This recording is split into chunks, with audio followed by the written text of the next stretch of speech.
footwear at EUC. Let's go!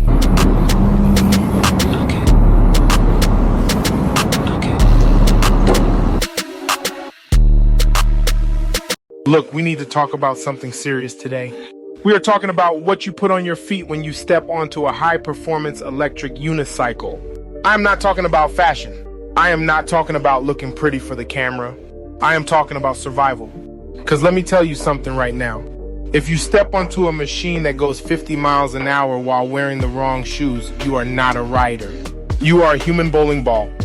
You are just waiting for a pothole to strike you out. I was watching these videos online the other day. I was reading the comments because I like to see how crazy people are. And some guy actually wrote that he rides his wheel in flip-flops. Flip-flops? Are you out of your mind? Imagine hit a bump at 40 miles an hour in a piece of foam held together by a plastic string. Your shoe is going to fly north and your big toe is going to go south. You will be sliding down the pavement on nothing but your bare skin and pure regret. Then another genius in the comments section said they love riding in brand new running shoes. They said the air cushions make them feel like they are floating on a cloud. Let me break down the science of that for you. When you are on an electric unicycle, your feet are your steering wheel. They are your brakes. They are your gas pedal. If your shoe has a giant squishy air bubble in the heel, you do not have control. You have a mattress under your foot. You go to lean forward to accelerate, and what happens? The shoe squishes down. The wheel does not move, but your body does. Now you are off balance and your face is getting real close to the asphalt. You are basically playing a game of chicken with gravity, and gravity never loses. Real riders out there know the absolute nightmare of foot fatigue. You are cruising down the street, enjoying the wind in your face, and suddenly it hits you. Your arches start burning like you are standing on hot coals. Your toes go completely numb. You start doing this little wiggle dance on the pedals at 30 miles an hour just to get the blood flowing again. You look like a penguin trying to escape a shark. It is terrifying. And 90% of the time, it is because you chose a shoe with zero arch support. You need a flat sole. You need something that grips that spiked pedal like its life depends on it, because guess what? Your life actually does. And I hope we all upgraded to spiked pedals in 2026. If your sole is totally smooth, one little splash of water from a puddle turns your pedal into a slip and slide. Your foot slips off the front. The wheel tilts back. You are doing an accidental split at high speed while screaming like a little girl. Nobody wants to see that. Your friends will record it and it will be on the internet before you even get out of the hospital. I see people talking about high-top skate shoes all the time. They say it is the holy grail of riding gear, and honestly, they are right. You need that ankle protection, because when that heavy piece of metal drops sideways, it does not care about your feelings. It wants to delete your ankle bone from existence.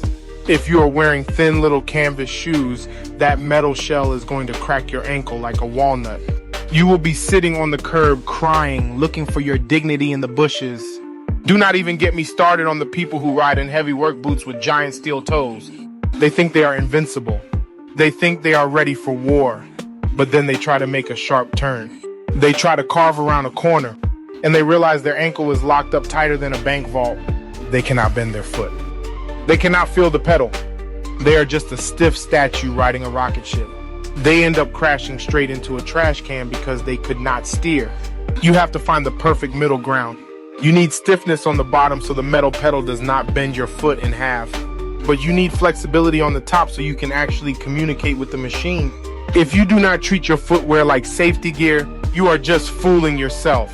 You can wear the most expensive helmet in the world and all the leather armor you want, but if your feet slip off the bottom, the rest of that gear is just there to look good while you fly through the air.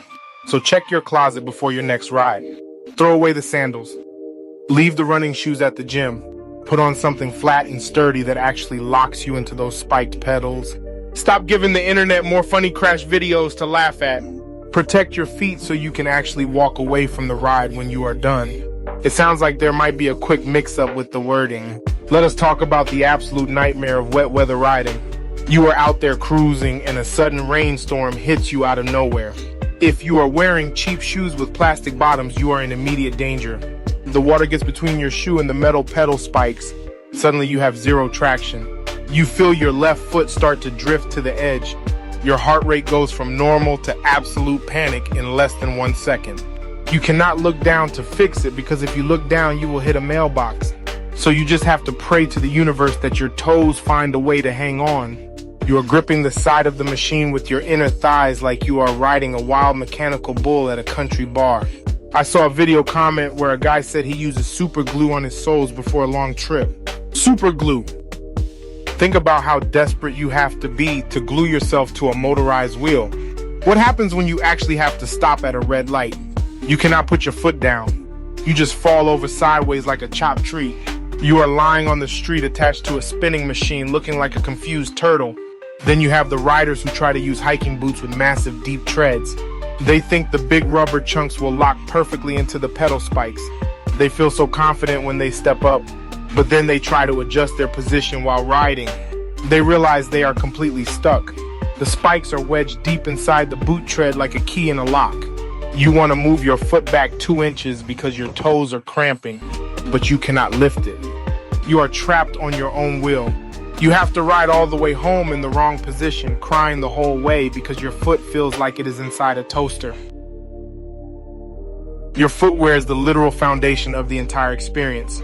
If you cheap out on your shoes, you are telling the world that you do not value your skin. Go look at your shoes right now.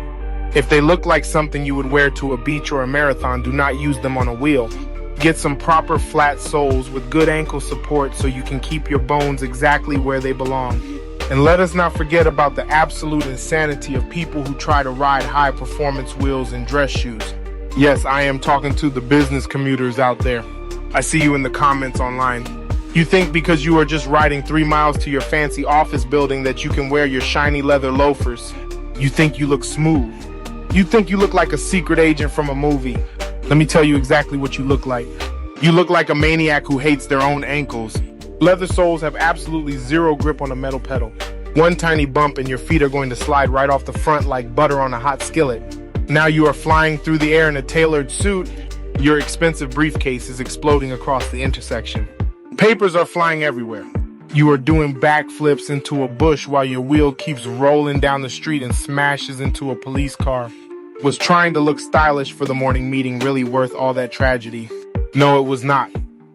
You are now the guy who has to explain to the boss why you are covered in leaves and missing a tooth. I also see people asking if they should wear those weird shoes with the individual toes built into them. The ones that look like gorilla feet. Who is buying those? Why would you ever want your feet to look like that in public? If you wear those on an electric unicycle, those individual rubber toes are going to wrap around the pedal pins. You will try to step off at a crosswalk and your shoe will refuse to let go. You will face plant directly onto the concrete right in front of a school bus. All the kids on the bus will laugh at you. They will take videos of the guy who fell over because of his gorilla shoes. Your social life is officially over. Do not be cheap and do not be stubborn. Stop trying to make fashion statements on a machine that can launch you into orbit. Buy some dedicated riding shoes that stay in your garage. They do not need to look pretty. They just need to keep you glued to the grip tape so you can live to see tomorrow. Take care of your feet and they will take care of the rest of your body. Thanks for watching.